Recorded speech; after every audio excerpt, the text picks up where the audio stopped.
Boa tarde. Crime de formação de cartel em postos de combustíveis é alvo de investigação em São Luís. Lançada a campanha de combate à tuberculose no Maranhão. E mais, Motoclube vence o Sampaio e se classifica para as semifinais do segundo turno do Campeonato Maranhense de Futebol. O Repórter Maranhão está começando agora. O crime de formação de cartel em postos de combustíveis voltou a ser investigado em São Luís. Uma pequena mudança na lei tornou mais rigorosa a punição que combate a combinação de preços. Pode parecer uma mera coincidência, mas a maioria dos postos de gasolina em São Luís marca o mesmo preço, R$ 2,99. Além de caro, a suspeita é que o valor do combustível esteja sendo combinado na cidade. Quase todos os postos, onde a gente vai, tudo é a mesma coisa. Mesma coisa, mesmo precinho de um e de outro. Tá absurdo. A população tá reclamando que só abastece, só aumenta. Em 2012, a Promotoria da Defesa da Ordem Tributária e Econômica denunciou 9 pessoas por formação de cartel no Maranhão. O processo, além das mais de 1.600 páginas, teve pouco resultado. Na ocasião do crime, a lei previa pena de prisão de 2 a 5 anos ou multa, diferente do texto atual, que agora prevê multa de 2 a 5 anos e multa. O que aconteceu com os 9 indiciados desse processo, de fato? 7 deles pediram o benefício da suspensão do processo e a eles foi concedido isso, né?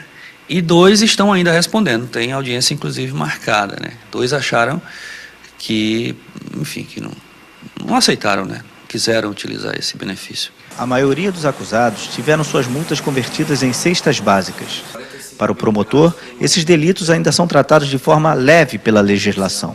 Efetivamente, quando se trata de crime, chamado de crime de colarinho branco, as leis efetivamente ainda no Brasil são muito brandas, certo? É um crime que causa uma grande repercussão social, um grande prejuízo para a sociedade e cuja pena máxima é 5 anos. Desta vez, as autoridades prometem agir com mais força para combater a prática do cartel em São Luís. Ministério Público, Assembleia Legislativa e Agência Nacional do Petróleo vão atuar conjuntamente. Os proprietários que por acaso estiverem combinando preços poderão ser acusados pelo crime de formação de quadrilha. A promotora revela que escutas telefônicas realizadas na última investigação são surpreendentes. Eu achei um descaramento muito grande dos revendedores de combustível, foi uma decepção para mim, e decepção maior foi ler os autos do processo anterior e verificar que inclusive havendo combinação de fraudar a gasolina, de colocar água no combustível. O Instituto de Metrologia e Qualidade Industrial do Maranhão destruiu milhares de produtos apreendidos fora do padrão de qualidade.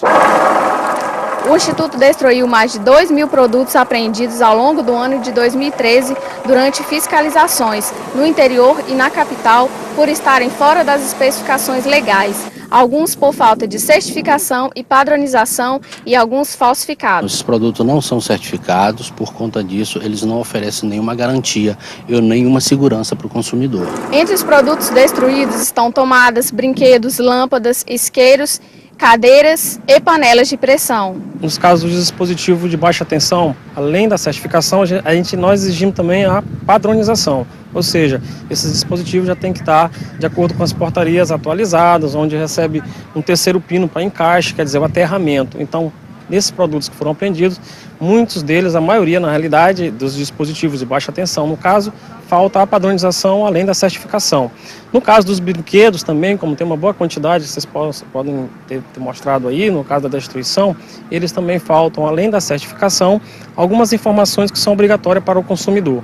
Os produtos destruídos na operação serão recolhidos por uma empresa de reciclagem. No caso aí, eles não têm mais nenhuma serventia, vai para os catadores, tem uma associação de catadores de produtos de São Luís, então são doados, porque eles não têm condição mais de ser utilizados para o objetivo a qual estava destinado. E veja no próximo bloco, o INSS realiza mutirão para a realização de perícias médicas. E mais, lançada a campanha de combate à tuberculose. É logo após o intervalo. Agora são 12 horas e 36 minutos.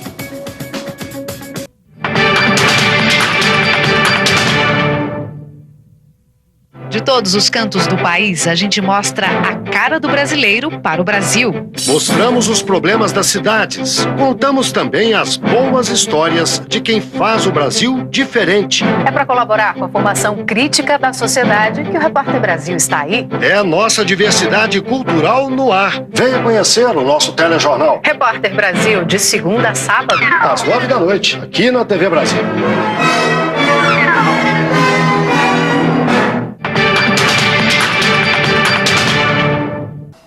A Agência da Previdência Social realizou em São Luís um mutirão para diminuir o tempo de espera de atendimento para a realização de perícias médicas. O mutirão tem o objetivo de reduzir o tempo médio de espera entre a marcação e a realização da perícia, que no Maranhão demora em média 45, quando o tempo normal deveria ser de 15 dias. De acordo com o INSS, a falta de médicos peritos, principalmente nas cidades do interior, é a principal causa da demora na realização de perícias. Em algumas agências do interior nós tínhamos médicos, mas em virtude de aposentadorias, remoções e exonerações, elas estão no momento sem médicos, mas nós estamos adotando medidas de deslocamento de outros profissionais para essas agências a fim de fazer esses atendimentos. Alguns dos benefícios que podem ser requeridos através da perícia médica são auxílio-doença, aposentadoria por invalidez e isenção do imposto de renda para segurados do INSS. O mutirão, que atendeu uma média de 100 trabalhadores urbanos, pode diminuir a espera dos segurados que reclamam da demora no atendimento para a perícia médica. O agendamento ocorreu no dia 6 de março e para fazer a perícia no dia 10 de abril. São 34 dias, muitos dias para estar esperando a perícia, até porque quando há essa demora, a gente acaba não recebendo, porque vai ter que receber 2 meses quando a perícia é deferida. Eles me ligaram na quinta-feira perguntando se eu queria para antecipar, eu digo sem sombra de dúvida. E para a comunidade, para a população que está precisando, que está esperando a perícia, sem sombra de dúvida, um ganho significativo. Custou muito, porque aí a ficar dependendo do INSS para pagar o auxílio-doença, né? Foi 36 dias depois do dia que eu marquei, né? Só que eu assisti na televisão, aí lá eu escutei que ia ter um mutirão hoje. Aí eu liguei para cá e consegui agendar para hoje. Foi uma ótima ideia. Agora eu queria perguntar para o governo o seguinte: se eles têm dinheiro para pagar o mutirão, por que não tem dinheiro para pagar mais férias, para ter de segunda a sexta? São Luís amanheceu ensolarada nesta segunda-feira. Confira a previsão do tempo para todo o estado.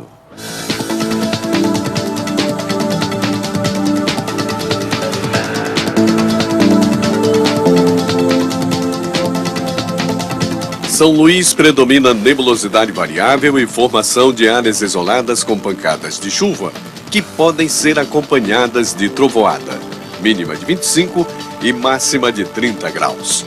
Em Imperatriz predomina nebulosidade variável e possibilidade da formação de áreas isoladas com pancadas de chuva, que podem ser acompanhadas de trovoada, mínima de 23 e máxima de 35 graus.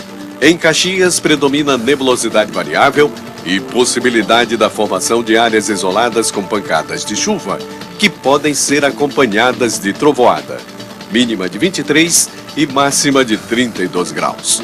Em Balsas predomina nebulosidade variável e formação de áreas isoladas com pancadas de chuva, que podem ser acompanhadas de trovoada, mínima de 21 e máxima de 30 graus.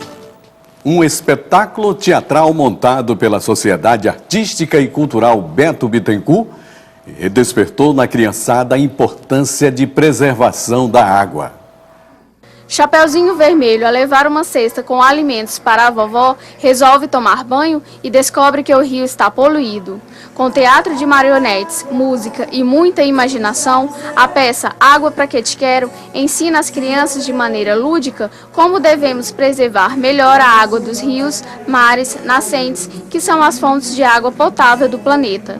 Então hoje a gente linkou a situação da Chapeuzinho vivendo uma situação que está acontecendo realmente, que é a poluição dos rios, mas sem sair da história do lobo mau, da vovozinha e tal. A gente fez uma uma junção. Achei que ficou interessante. A peça, que fala também da Declaração Universal dos Direitos da Água, faz parte da programação para comemorar o Dia da Água. Está acostumado a fazer esse trabalho ambiental, de educação ambiental, e esse foi mais um trabalho para o Parque Botânico. A gente tem vindo aqui sempre fazer essa interação com as crianças.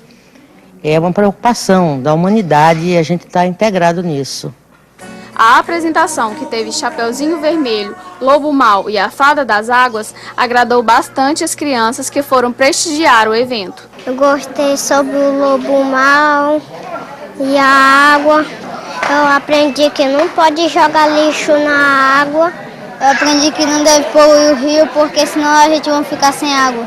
Com a água que a gente não deve poluir, porque a água já é pouca no mundo e se a gente continuar poluindo, todos nós vamos morrer. Quando está no céu se você ouvir, logo a chuva vai cair, cair. E será lançado hoje o documentário Maria Aragão e a Organização Popular. O evento também marca a luta pela democracia nos 50 anos do golpe militar. Quem tem mais informações sobre o assunto é a repórter Luanda Belo. Boa tarde, Luanda. A que horas será o lançamento? Boa tarde, Edmilson. Olha só, o lançamento do documentário sobre a médica e ativista maranhense Maria Aragão acontece daqui a pouco, logo mais às 7 horas da noite, no Memorial Maria Aragão, ali na Beira-Mar, no centro da cidade. Eu estou aqui com a coordenadora da Escola de Formação, Florestan Fernandes, Divina Lopes, e a escola é uma das entidades parceiras desse documentário. Divina, como é que foi a produção desse documentário? Então, esse documentário ele está dentro, né, de uma das estratégias da Escola Nacional Florestan Fernandes, que é tornar conhecida ao povo brasileiro os pensadores e lutadores que tiveram uma contribuição teórica e prática com a luta por transformações, por mudanças no nosso país. Então, a história de Maria Aragão, na compreensão da Escola Nacional Florestan Fernandes, não poderia ficar fora, né, dessas homenagens. Então, ela é uma das nossas homenageadas nessa coleção de lutadores e pensadores, né? E foi todo um trabalho, uma produção realizada pela Escola Nacional Florestan Fernandes, em parceria com a editora Expressão Popular e o grupo Caicó, que é um grupo de audiovisuais de Minas Gerais. Né? Fala um pouquinho pra gente sobre o documentário. O que a gente pode ver nesse documentário? Então, esse documentário a gente pode ter um contato com toda a vida e a luta travada por Maria Aragão, né? Eu acho que toda a população maranhense tem, né, deve ser estimulado a conhecer esse documentário. Eu acho que nós temos muito a conhecer da história do Maranhão a partir da história de Maria Aragão.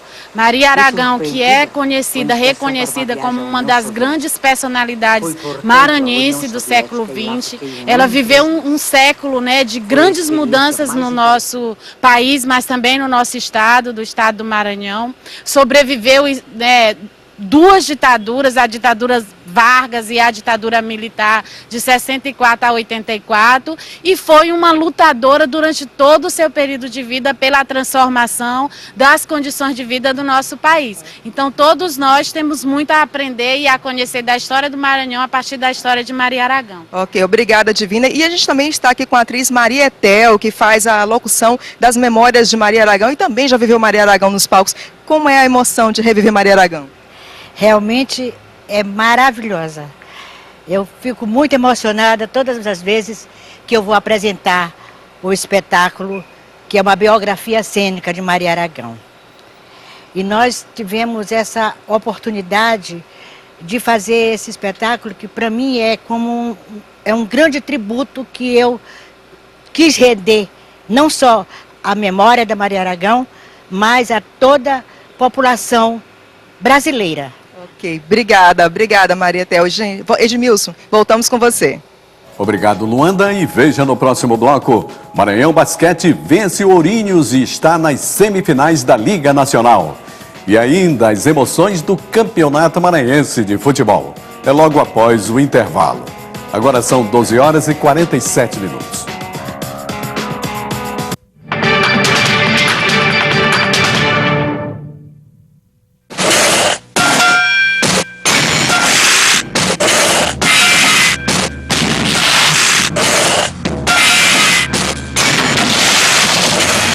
indústria do tráfico de pessoas produz milhões de vítimas no mundo inteiro, inclusive no Brasil. A sua indiferença é o combustível para que essa situação continue existindo. Denuncie.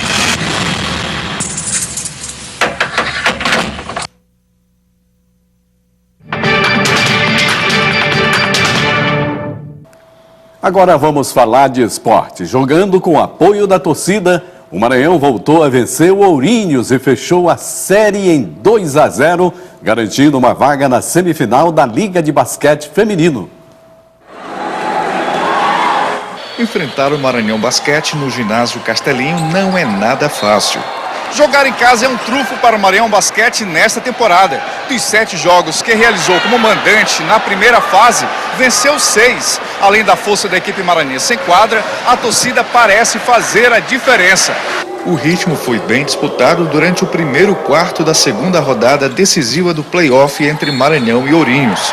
Nos primeiros minutos, as visitantes começaram na frente, mas a equipe maranhense soube se encontrar em quadra. O placar virou e fechou em 22-19 para as anfitriãs. Destaque para a armadora norte-americana Brian Januari e a pivô sérvia Inês Ajanovic. No segundo quarto, o Maranhão cresceu bastante na partida e abriu a vantagem. As jogadoras Isiane Castro, Kelly Santos e a norte-americana Ronica Rodgens renderam bem para o time maranhense, enquanto a jovem Joyce Coelho aparecia como destaque pelo representante paulista, que tentava se manter vivo na partida. Na ida para o intervalo, a diferença era de 10 pontos. O time do técnico Antônio Carlos Barbosa voltou para o terceiro quarto com a defesa mais bem armada, atrapalhou os contra-ataques das rivais e fez a festa em quadra. Nos arremessos de 3 e 2 pontos de Isiane, o passeio aumentava, 70-44, e a torcida com gritos comemorava. Já no último quarto, as donas da casa souberam administrar a vantagem elástica e com tranquilidade fecharam a partida em 93-66. Isiane foi a cestinha com 31 pontos, 4 rebotes e 7 assistências. E Kelly Santos com 13 pontos e 9 rebotes pelo time da casa. Nós entramos com a atitude correta, né? No começo, obviamente, a equipe de Ourinhos manteve um ritmo forte, manteve um jogo equilibrado, mas a gente conseguiu mostrar a nossa superioridade, né? Com todo respeito à equipe adversária, abrimos o placar e administramos a vitória até o final. Na série melhor de 3 das quartas de final, a equipe maranhense consegue a segunda vitória consecutiva contra a equipe paulista de Ourinhos. A equipe maranhense vai enfrentar na semifinal a equipe do Sport. Sport é a equipe que mais investiu, equipe que tem um investimento alto, jogadoras de altíssimo nível. Então eu acho o Sport, sim, uma equipe a ser batida. As semifinais entre Maranhão e Sport Recife começam a ser disputado no próximo sábado no ginásio Castelinho. Em mais um super clássico que mexeu com a rivalidade entre Motoclube e Sampaio Corrêa, melhor para o rubro-negro, que venceu a partida e garantiu vaga nas semifinais do segundo turno do Campeonato Maranhense. A partida começou em alta voltagem. O volante Jonas saiu jogando mal e teve que ouvir um monte dos companheiros. No setor ofensivo, era Edgar quem mais tentava pelo Sampaio. Mas o Moto chegava com mais perigo, com o veterano Cléo e os jovens Jefferson Abreu e Henrique. Até que o xodó da torcida rubro-negra, Henrique, achou o Vitor livre só para cumprimentar e abrir o marcador para o Motoclube. Na segunda etapa, o jogo seguia no mesmo ritmo. Vitor teve boas chances para ampliar a vantagem, e era o Moto quem mais assustava.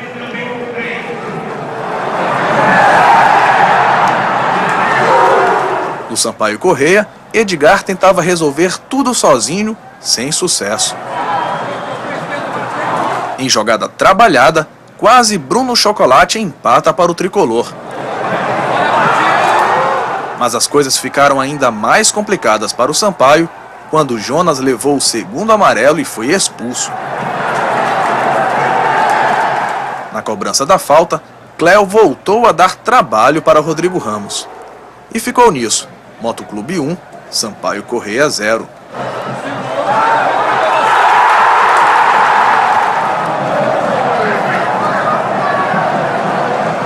Nas outras partidas da rodada, o já rebaixado Bacabal nem apareceu para jogar contra o Araioses e perdeu de WO. O Imperatriz venceu o Santa Quitéria por 2-0. Em São Luís, o São José goleou o Balsas por 3-0 e as duas equipes escaparam do rebaixamento. Isso porque, em Barra do Corda, o Cordino se classificou ao derrotar o Maranhão Atlético Clube por 4-3, no jogo que decretou a queda do atual campeão estadual para a segunda divisão. Boa tarde, Roberto. Muitas emoções nessa rodada, né? Aguardávamos isso, né? Falamos isso já da expectativa dessa rodada, cheia de emoções. Clubes que usaram de artimanhas para atrasar início de jogo, para saber o resultado do adversário. Besteira. Se viu que nada disso surtiu efeito. O que tem que ser feito é entrar, jogar e ganhar. E foi isso que fez o Moto Clube. Num jogo, mais uma vez, Moto e Sampaio fizeram um grande jogo, muito bom. Pena que a torcida não foi a que se esperava, mas também não me parece que seja aquela que foi anunciada pela federação. O Moto teve mais atitude e, por isso, criou as melhores chances, principalmente no primeiro tempo. Fez o placar numa grande jogada do Henrique, deixando o Vitor, encontrando o Vitor no segundo pau, né, fazendo o gol para o Moto ainda no primeiro tempo. Mas foi basicamente, né, um time bem ajustado, um time bem armado e com mais vontade do que o Sampaio Corrêa no primeiro tempo. No segundo tempo, quando o Sampaio volta um pouco melhor organizado pelo seu treinador e mais arrumado, e com mais vontade, querendo buscar o resultado. Embora aí, com o Vitor, o Moto tivesse duas chances extraordinárias de ampliar o placar e ele desperdiçou, que faltou ali um pouquinho de calma, aquela que ele cabeceou, aquilo era para dominar no peito e lembrar os meus velhos tempos ali, aquela dominava e fazia, né, companheiro? Aquela ali não precisava ele se precipitar daquela forma. Mas foi um grande jogo. Agora vamos ter Moto e Santa Quitéria, mais uma vez, na semifinal. Dessa vez o Moto joga por dois resultados iguais, que tem a vantagem, e o Sampaio também joga por dois resultados iguais, que terminou em primeiro contra o Cordino. E para o Moto é o jogo da vida. O Sampaio já conseguiu tudo que ele tinha que conseguir no primeiro turno. Para o Moto, o jogo do Moto é esse contra o Santa Quitéria. Ou ele já, com a vitória, se ele passar pelo Santa Quitéria, já garante vaga para o Brasileiro, para a Copa do Nordeste, Copa do Brasil, ou joga fora todo ano, né, de expectativa e tal. Eu acho que a torcida do Moto tem muita expectativa e é positivo. Mas o Santa Quitéria ganhou do Moto, né, falamos aqui, no Castelão. A nota triste é o fato do Maranhão, com toda a sua história, né, pelo mau planejamento, contratações ruins, o Maranhão que sempre soube ter uma base boa e fazer contratações pontuais. Num ano e depois de muitos anos, o Maranhão, você viu o Maranhão investindo, né? Fazia tempo que não viu o Maranhão investindo tanto quanto investiu agora, mas infelizmente todo o planejamento equivocado. Resultado, rebaixamento. Foi um time que pediu para ser rebaixado, né? Tinha chance e infelizmente vai ter que recomeçar. É da história, é do jogo, é isso mesmo e agora tem que, ano que vem, recomeçar. Obrigado, Roberto. E hoje é o Dia Mundial de Combate à Tuberculose. E para lembrar a data, foi lançada uma campanha para tentar diminuir os índices da doença no Maranhão. Nesta manhã, profissionais da saúde e sociedade se reuniram em ação conjunta com vários órgãos para definir ações do Programa Estadual de Controle da Tuberculose. No Brasil, são notificados anualmente 70 mil novos casos da doença. Só no Maranhão, em média, são notificados ao ano 2.400 casos. Atualmente, o estado ocupa o 12º lugar entre as 27 unidades federativas. Diante desse quadro, o Ministério da Saúde, através do Programa Nacional de Controle da Tuberculose, priorizou os municípios de Açailândia, Caxias, Codó, Imperatriz, Passo do Lumiar, São José de Ribamar, Timon e a capital São Luís. Se nós focarmos redução e tratamento e cura, nós cresceremos cada vez mais controlando a tuberculose. Então, a situação não é alarmante, entretanto, nós estamos envolvidos na cura, na prevenção, e a Vigilância de Saúde ela está focada na preocupação mundial. A tuberculose hoje ainda é para o mundo uma doença que passou de pública mundial, preocupa. O portador de HIV/AIDS, pela situação imunológica que ele apresenta, ele tem 35 vezes mais chance de adquirir uma infecção secundária, além de HIV/AIDS ter a tuberculose e a ter tuberculose multiresistente, que dificulta o tratamento, do que qualquer outro paciente. Procure uma unidade de saúde caso esteja com tosse por mais de 3 semanas, acompanhadas ou não de febre no fim do dia, suor noturno, falta de apetite, perda de peso, cansaço ou dor no peito.